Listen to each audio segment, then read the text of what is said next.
Okay, so the Wizards made all these moves.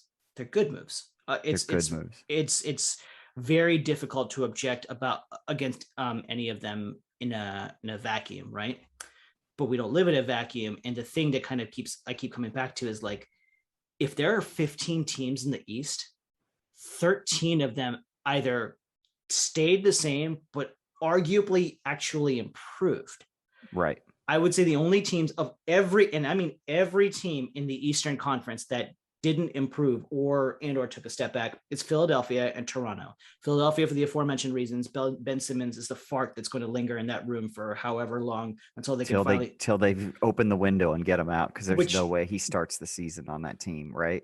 I beg to differ. I think he's going to Really? not only because their sticker price There's, is too high. So but to your point is it the rest of the East got better? Like even Cleveland, they got even Cleveland Evan got better. Mobley. Yeah, Detroit got Cade Cunningham. yeah. Charlotte Charlotte should got Charlotte did different, at least made talent upgrades in the draft. Uh, you mentioned Orlando made a ton of upgrades in the draft. I don't know, like they're not going to be like, oh my god, they're top 8 or so top 10 Detroit and teams. Orlando are still going to be at the bottom. They're still going to be the bottom, but they're better. They're better than they were 3 months ago, right? Right. They're better than they were 3 months ago. And going back to the East, right? So Brooklyn is at least status quo, if nothing else. Milwaukee, sneaky get with Grayson Allen. That's Yeah. fine. The Knicks got Kemba Walker for whatever he's worth. Atlanta kept trying to keep the core together. Miami got Kyle Lowry, my favorite player in the whole world. Boston, I think Boston's largely status quo. I mean, I know what's his name stepped down, Brad Stevens, or stepped up, if you will. Brad Stevens stepped up. Indiana didn't do anything, but they got Rick Carlisle. They got Rick Carlisle. Like that's very huge. solid move, right? So That's like massive. Look at everything else that happened. And then Chicago, they dumped a whole bunch of money at Lonzo and DeMar DeRozan. So it's like, okay, great. You could realistically look at this team and be like, they're going to hang back again in 10th or 11th just by virtue of all of that. Probably. So that, I mean, again, how often do you trade a superstar and you're still in the same position you were the last season? Even if you get a bunch of players in return. The thing that concerns me, though, is without having that second superstar, I think their floor definitely lowered.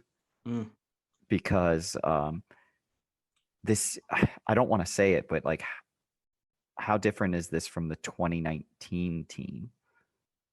Where it was Beal and a bunch of dudes. I mean, this is better because they're better dudes, but like they're dudes. But it's still Beal and a bunch of dudes. Especially if one of the dudes goes out for a prolonged period of time. Let's say Dinwiddie. Let's say Rui hasn't been able to stay on the damn court, and Rui's probably the one with the greatest potential to improve this season. You could see him make a jump. Yeah, there were elite vibes with him. Yeah, for sure. So, and then Thomas Bryant, if that guy could play defense, because he can just score for a big man. His touch around the rim's fantastic, and he has range. He has legit range for a 5. So he's a stretch 5. His only problem is he cannot do anything on the other side. So if West can do anything, if he can get some of these guys to play defense, and they have guys that like Kuzma actually can play defense. KCP can play defense. Beal is an excellent defender when he wants to be. He's locked. When everyone was like, Beal's a lazy defender, I'm like, Beal's not. No. I mean, Beal's a bad defender. People are like, oh, Beal's a really bad defender. I'm like, Beal's not a bad defender. Watch his ass in the playoffs. Exactly. Beal is I don't want to say unwilling, but Beal's like, it's one of those things where it's like, look, if I'm going to expend this much energy, it's going to be on the offensive end because somebody's got to do it, right? Right.